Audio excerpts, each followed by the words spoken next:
तो स्वागत है सबका फिर से एक बार बंसल IITM के इस प्लेटफॉर्म पे। हमने कल किए थे क्वेश्चन नंबर 10 तक। आज हम स्टार्ट करने वाले हैं क्वेश्चन नंबर 11। क्वेश्चन नंबर 11 बोल रहा है show that the relation R in the set A of points in a plane. A set कैसा है जिसमें पॉइंट्स लाई करते हैं प्लेन के, और रिलेशन क्या डिफाइन है P, Q such that distance of the point P from the origin is same as the distance of the point Q from the origin. ठीक है, अब देखिएगा इसको थोड़ा, ये बहुत ज़्यादा बड़ा लिखा हुआ है। ठीक है, इस डेफिनेशन को हम बार बार इसको नहीं लिखेंगे, तो इसको मैं थोड़ा सा रीडिफाइन कर देता हूँ। क्या करते हैं, रीडिफाइन कर देते हैं। अच्छा, सबसे पहले बताइए सेट ए के अंदर कौन से हैं। ए में है कलेक्शन ऑफ पॉइंट्स। क्या है, collection of, set A points का कलेक्शन है। किसका, पॉइंट्स का कलेक्शन है, points in a plane. Okay, तो रिलेशन आर हमें देखना जरा ऐसे रीडिफाइन कर सकता हूँ क्या, कि P, Q such that OP equal to OQ, OP equal to OQ where O is origin, where O is origin. ठीक है, इसको मैंने ऐसे डिफाइन कर दिया। ओके, अब देखिएगा ज़रा, सबसे पहले इक्विवेलेंस रिलेशन को देखते हैं, उसके बाद हम फर्दर वाला बाद में पढ़ते हैं। तो सबसे पहले रिफ्लेक्सिव, क्या देखेंगे, रिफ्लेक्सिव। रिफ्लेक्सिव के अंदर लेट A, या P, P कर दीजिए, P, P belongs to R where P belongs to A, where P belongs to A। अच्छा, अगर P, P R में है तो इसका मतलब OP equal to OP which is true, which is true. It imply R is reflexive relation, R is reflexive relation.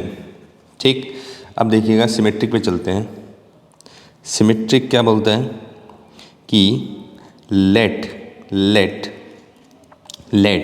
P, Q belongs to R where P and Q belongs to set A, where P and Q belongs to set A।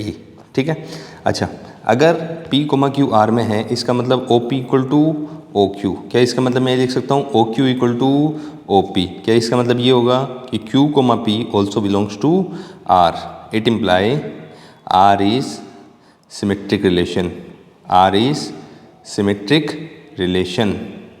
कैसे, इसका मतलब क्या हुआ, R is symmetric relation. ठीक है, देखिएगा जरा, OP equal to OQ मतलब OP क्या है, OP is distance of point P from origin. अच्छा, OQ भी यही है, distance of point Q from origin, तो दोनों की डिस्टेंस बराबर है। ठीक है, तो यहाँ पे देखिएगा, अब हम ट्रांजिटिव में चलते हैं। तो ट्रांजिटिव सबसे पहले let P, Q belongs to R and Q, R belongs to, अच्छा R की जगह S ले लीजिए ताकि कन्फ्यूजन ना हो। ठीक है, where P, Q, S set किसमें, A में। अच्छा, अगर P, Q R में है तो इसका मतलब OP इक्वल टू OQ, और यहाँ से OQ इक्वल टू OS। तो बाई दिस एंड दिस क्या मैं ये बोल सकता हूँ OP इक्वल टू OS। क्या इसका मतलब P, S belongs to R। इसका मतलब क्या हुआ, इसका मतलब ये हुआ कि R is transitive relation, R is transitive relation. ठीक है, अब आगे वाला पार्ट करते हैं। आगे वाला पार्ट ये बोल रहे हैं show that the set of all points related to a point P is the circle passing through P with origin as centre. ठीक है, देखिएगा इसमें क्या बोल रहा है कि हमें ये दिखाना है कि मान लीजिए let Q be any point. अच्छा, यहाँ पे लिख दीजिएगा R इज इक्वलेंस रिलेशन। ठीक है, let Q be any point of set A related to point P। Related to point P। अच्छा, इसका मतलब अगर ये रिलेटेड टू पॉइंट P है तो इसका मतलब क्या होगा, PQ बिलोंग्स टू R होगा ना। अच्छा, इसका मतलब क्या ये होगा कि OP equal to OQ, OP equal to OQ, ठीक है, for all Q belongs to A, ठीक है, यहाँ तक ठीक है। अच्छा, अगर ये दैट इज़, क्या इसका मतलब मैं ये बोल सकता हूँ कि OP equal to OP equal to OQ is equal to some constant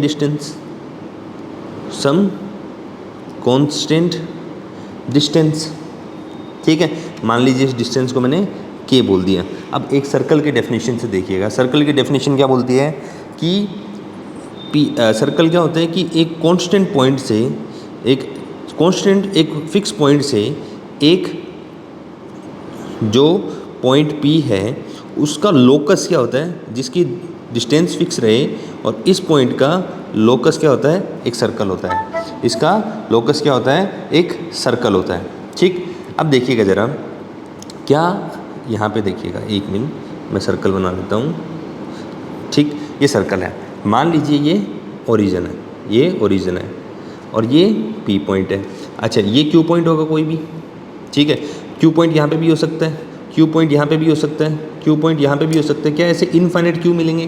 तो देखो ये डिस्टेंस, ठीक है, ये डिस्टेंस सबकी हमेशा बराबर रहेगी ना, ठीक है। तो Q पॉइंट के कितनी चॉइसेस हैं, इनफाइनाइट चॉइसेस है Q पॉइंट्स की, ठीक है। तो ये अगर मैं इन सबको मिलाऊं तो एक सर्कल बनेगा, ठीक है।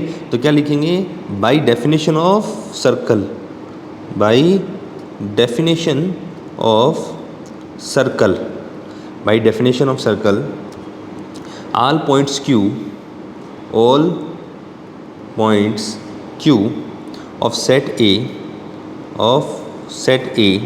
related to a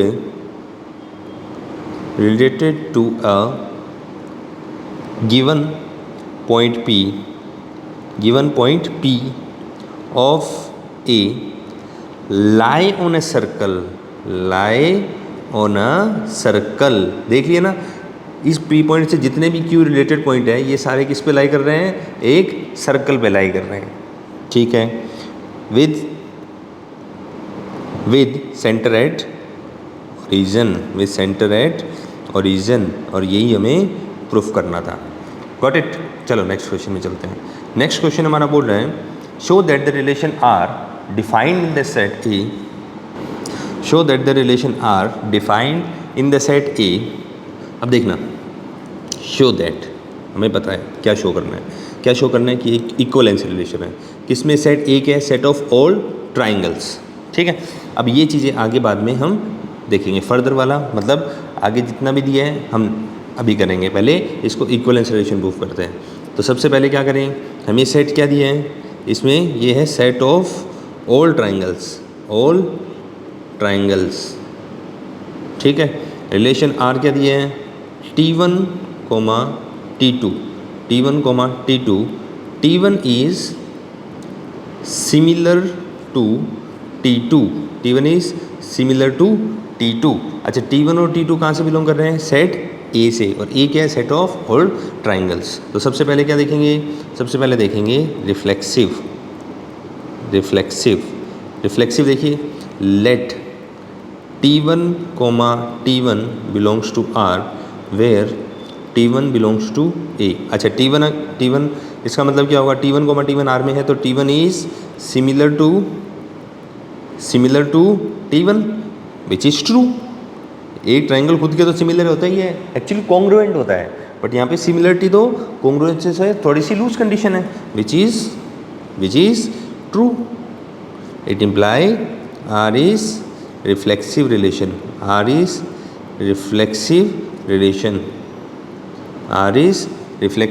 relation, अब सिमेट्रिक में देखते हैं,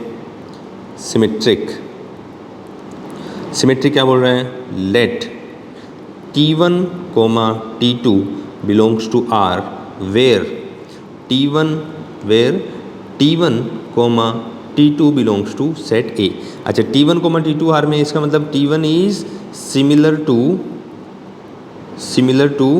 T2। अच्छा, इसका मतलब क्या ये लिख सकता हूँ T2 is similar to T1।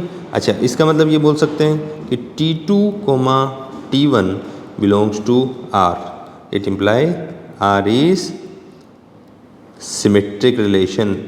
R is symmetric relation. A comma B था, B कोमा A आ गया, तो इसका मतलब क्या हुआ, वो सिमेट्रिक रिलेशन हो गया। यहाँ तक ठीक। अब देखिएगा ट्रांजिटिव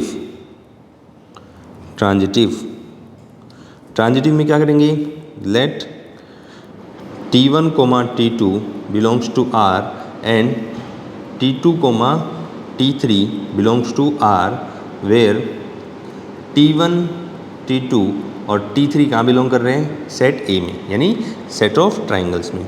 अगर T1 कोमा T2 R में है तो T1 is similar to T2, और T2 और T2 कोमा T3 R में है तो T2 is similar to T3। अच्छा, अगर T1 T2 के सिमिलर है और T2 T3 के सिमिलर है तो मैं ये बोल सकता हूँ T1 is similar to T3। इसका मतलब क्या हुआ, T1 coma T3 belongs to R। इसका मतलब R इज ट्रांजिटिव रिलेशन। अच्छा, अगर R ट्रांजिटिव रिलेशन हो गया तो पहले रिफ्लेक्सिव हो गया था, सिमेट्रिक हो गया था, ट्रांजिटिव। इसका मतलब R इज इक्वलेंस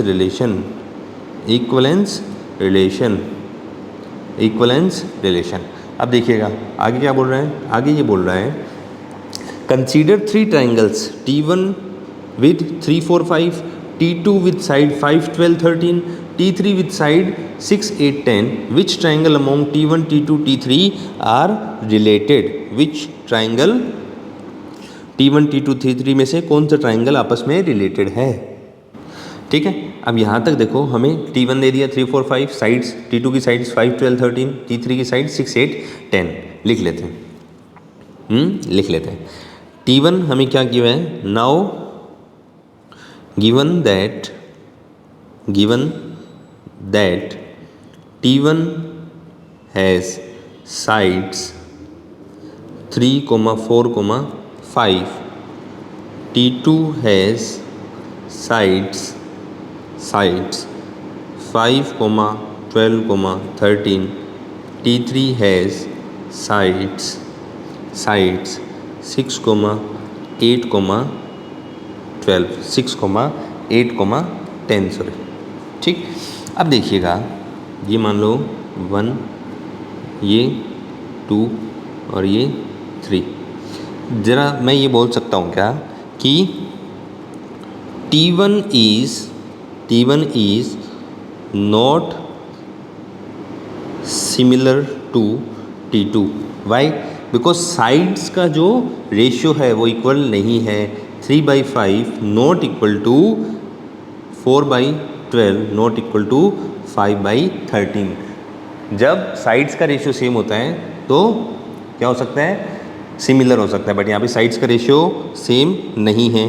ठीक है, दूसरा देखिएगा, क्या मैं ये बोल सकता हूँ क्या कि T2 is not similar to T3। अच्छे से लिखिएगा आपकी बार, रेशियो ऑफ देयर corresponding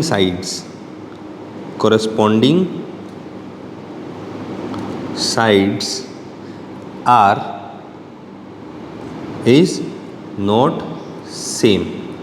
ऊपर वाले में भी ऐसे लिख दीजिएगा, दैट इज, देखना 5/6 not equal to 12/8 not equal to 13/10।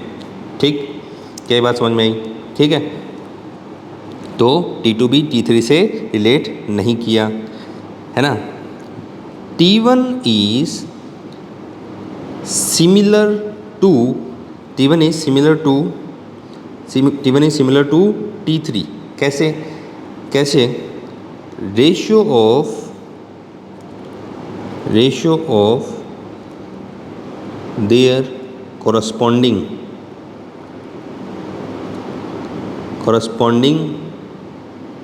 sides corresponding sides is same कैसे 3/6 equals to 4/8 equal to 5/10 is equal to 1/2 है ना 1/2 है ना। सो इसका मतलब सिर्फ T1 is related to T3। इसका मतलब T1, T3 R में है, T1, T3 R में है और T3, T1 भी R में है। ठीक है भाई, यहाँ तक क्लियर सबको? इसमें कोई डाउट? No doubt. चलो, अगर डाउट आता है तो वीडियो को थोड़ा सा पहले से स्टार्ट कीजिए और नोट्स बनाते रहिए साथ साथ में। अगला क्वेश्चन है show that the relation R, show that relation R set of all polygons. Polygon मतलब कि जैसे ट्राइंगल है वो एक पॉलीगॉन है 3 साइड्स का, है ना। क्वाड्रिलेटरल होता है, पॉलीगॉन होता है 4 साइड्स का, पेंटागन होता है 5 साइड्स का पॉलीगॉन। ठीक है, ऑल पॉलीगॉन। आर कैसे डिफाइन किया है? P1, P2, P1 and P2 have same number of sides, P1 and P2 have same number of sides. तो सबसे पहले सेट ए को लिख लेते हैं। सेट ए हमारा क्या है? सेट ऑफ ऑल पॉलीगॉन्स, ठीक। और आर हमारा कैसे डिफाइन किया है? आर हमारा डिफाइन किया है P1, P2 such that P1 and P2 have same number of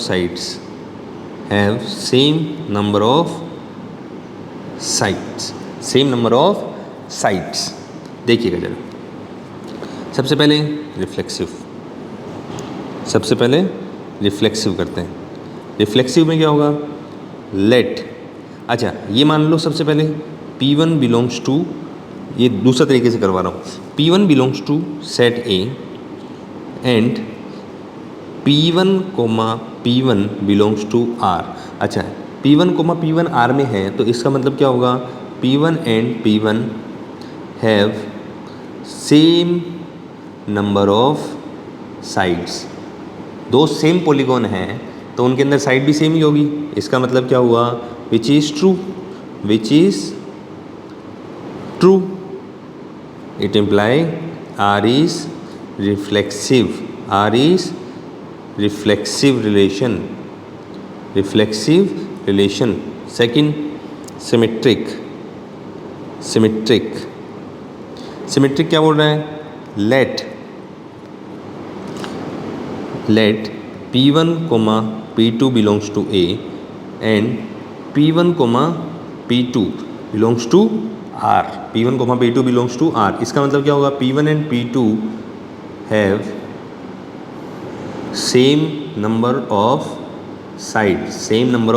side. क्या मैं इसको ऐसा बोल सकता हूँ? P2 and P1 have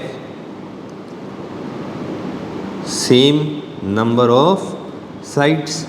P1 and P1 have same number of sides. इसका मतलब क्या हुआ? P2, P1 belongs to R। It imply R is symmetric relation. क्या ये बात समझ में आती है? ठीक है, P1 R is symmetric relation. तो अब देखिएगा ट्रांजिटिव थोड़ा सा तरीके में चेंज किया है, जो भी तरीका आपको अच्छा लगे उससे कर सकते हो। Let P1, P2, P3 belongs to set A. Set A में कौन से हैं? Set of all polygon and P1, P2 belongs to R, P2, P3 belongs to R। P1, P2 belongs to R, P2, P3 belongs to R। तो इसका मतलब P1 and P2 have same number of sides and P2 and P3 have same number of sides. अच्छा, इससे मैं ये बोल सकता हूँ कि P1 and P3 have same number of side. इसका मतलब P1 comma P3 belongs to R, P1 comma P3 belongs to R। यहाँ से मिला कि R is transitive, R is transitive relation, R is transitive relation. ठीक है, यहाँ से क्या मिला? R is transitive relation. ठीक है, और इन तीनों से क्या मिला कि R is equivalence, R is equivalence relation, R is equivalence relation. अब देखिएगा, अब इसने क्या पूछा? What is the set of all elements in A? What is the set of all elements in A related to the right angle triangle T with sides 3, 4, 5? With sides 3, 4, 5. अब देखो क्या बोलेंगे? देखो मान लीजिए हमें किससे रिलेटेड देखना है कि T की, now given a right angle triangle T with sides कौन कौन सी साइड है? 3, 4, 5, 3, 4, 5। ठीक है, अच्छा T also belongs to A, T also belongs to A, क्योंकि a triangle is also a polygon of 3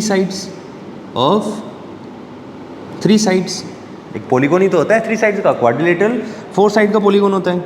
ठीक है, तो हम ये देखिएगा, अगर ये T में है, मान लीजिए let T1 belongs to A such that T1 belongs to R। अच्छा, इसका मतलब क्या होगा? इसका मतलब क्या ये होगा कि T1 has same number of side, has same number of sides. अच्छा, इसका मतलब क्या ये होगा कि इसका मतलब T1 is also a triangle. अच्छा, तो इसका मतलब T1 कोई भी आर्बिट्रेरी ट्राइंगल हो सकता है। ठीक है, T1 कोई भी आर्बिट्रेरी ट्राइंगल हो सकता है, सही बात है ना? तो इसका मतलब क्या होगा कि T से हमारे कौन से ट्राइंगल रिलेटेड होंगे? ऑल ट्राइंगल्स, है ना? It imply all triangles of set A are related to triangle T। ठीक है, हाँ भी। अब देखते हैं क्वेश्चन नंबर 14। क्वेश्चन नंबर 13 हमारा पूरा हो गया। ठीक है, अब क्वेश्चन नंबर 14 देखते हैं। क्वेश्चन नंबर 14 क्या बोल रहे हैं?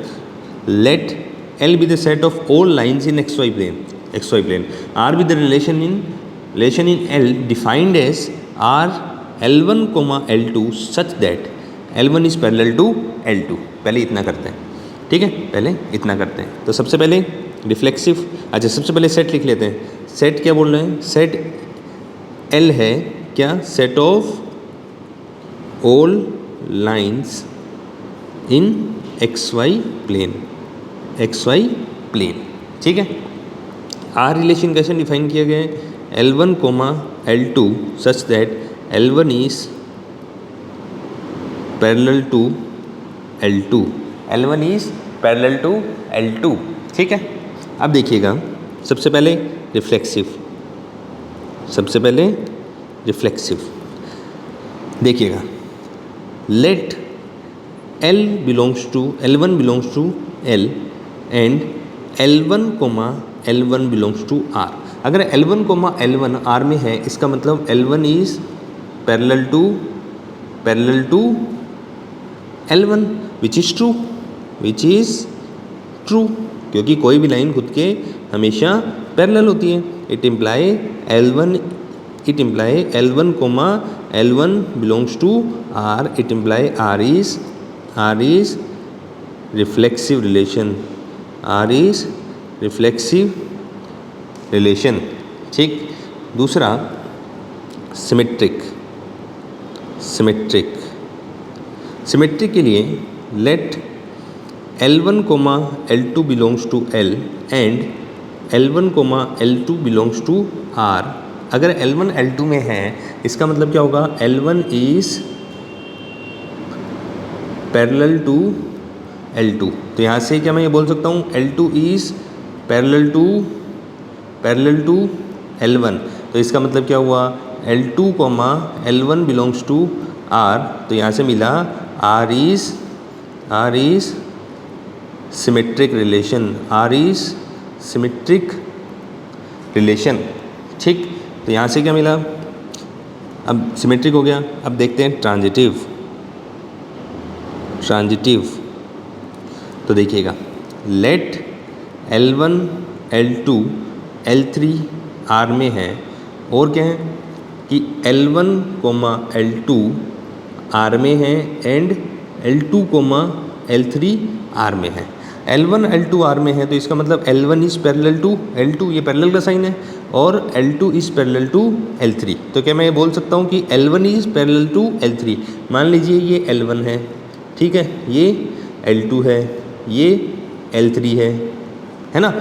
मान लीजिए ये L1, ये L2, ये L3। तो देखिए L1 L2 के पैरेलल है, L2 L3 के पैरेलल है, तो ये L1 L3 के पैरेलल हुआ कि नहीं हुआ, ठीक है। तो इसका मतलब क्या हुआ कि L1, L3 belongs to R। तो यहाँ से मिला R is transitive relation, R is transitive relation. ठीक, अच्छा, R इज ट्रांजिटिव हो गया, तो as R is reflexive, reflexive, symmetric, symmetric, transitive, transitive relation imply that R is an equivalence relation, R is an equivalence relation, R is an equivalence relation। ठीक है, अब देखिएगा आगे क्या करते हैं, आगे ये करना है show that R is an equivalence relation। ये कर दिया हमने। Find the set of all lines related to the line y equal to 2x plus 4, y equal to 2x plus 4। मान लो अब क्या करना है, now given y equal to 2x plus 4, 2x plus 4। मान लो इस लाइन को मैंने क्या मान लिया, L1 मान लिया, इस लाइन को मैंने L1 मान लिया, ठीक है। अब देखो मेरे को क्या करना है कि let L2 belongs to R such that L1 related to किससे होना चाहिए, R से। L1 किससे रिलेटेड होना चाहिए, L2 से, रिलेशन R के थ्रू। अच्छा, इसका मतलब क्या होगा कि L1 is parallel to L2। तो देखना जरा, अगर कोई लाइन L1 के पैरेलल है तो उस लाइन की इक्वेशन हमेशा C से डिफर करती है ना। तो इसका मतलब L2 लाइन हमारे पास कुछ ऐसी मिलेगी क्या, 2x प्लस C, और C कोई भी आर्बिटरी कांस्टेंट है, C belongs to set of real number, C belongs to set of real number. तो हमें क्या मिला कि L1 अगर ये है y equal to 2x plus 4, तो उससे रिलेटेड जो L2 लाइन है वो क्या मिलेगी, y equal to 2x plus C, ठीक है। Where C is an arbitrary constant, तो L1 is related to L2, और L2 लाइन की इक्वेशन क्या है, y equal to 2x plus C। Okay, next question में चलते हैं। नेक्स्ट क्वेश्चन क्या बोल रहा है, let R be the relation in the set. अब क्या देखिए, इस सेट में 1 2 3 4 पर रोस्टर फॉर्म दे दिया। अब हमें ये करेक्ट ऑप्शन बताना है कि कौन सा करेक्ट ऑप्शन होगा। अब देखिएगा, सबसे पहले रिफ्लेक्सिव के लिए 1 1 है, 2 2 है, 3 3 है, 4 4 है ना। सेट ए हमारा क्या है, सेट ए हमारा है 1 2 3 4। तो देखिएगा रिफ्लेक्सिव के लिए सबसे पहले reflexive has 1 1 2 2 1 1 2 2 3 3 4 belongs to R, it imply R is reflexive. It imply R is reflexive. अब देखिएगा सिमेट्रिक देखना, यहाँ से पहले पेयर से देखो 1,2 है, क्या 2,1 है? नहीं है, सो नॉट सिमेट्रिक. सिमेट्रिक में देख लो, symmetric as 1,2 belongs to R but 2,1 doesn't belong to R, imply that R is not symmetric. R is not symmetric. क्या ये बात समझ में आती है? ठीक है, R is not symmetric. अब देखो ट्रांजिटिव के लिए देखो 1 2 है और देखो 3 2 है, 1 3 2, हाँ चलो देख सकते हैं, यहाँ से भी देख सकते हैं, देखना ज़रा 1 2 है, 2 2 है तो 1 2 भी है. ठीक है, 1 3 है, 1 3 है, 3 2 है तो 1,2 भी है, 1,2 भी है. इसके अलावा तो कोई ऑप्शन बन नहीं रहा, तो लिख लीजिए ट्रांजिटिव में, ट्रांजिटिव क्या 1,2 belongs to R, 2,2 belongs to R, imply that 1,2 belongs to R, और 1,3 belongs to R, 3,2 belongs to R, imply that 1,2 belongs to R. ठीक है, 1,2 belongs to R. ठीक, अच्छा इसके अलावा तो बस हो गया. It imply R is transitive relation, R is transitive relation. ठीक है, तो ऑप्शन कौन सा करेक्ट हुआ? ऑप्शन बी करेक्ट हो गया, ऑप्शन बी करेक्ट हो गया.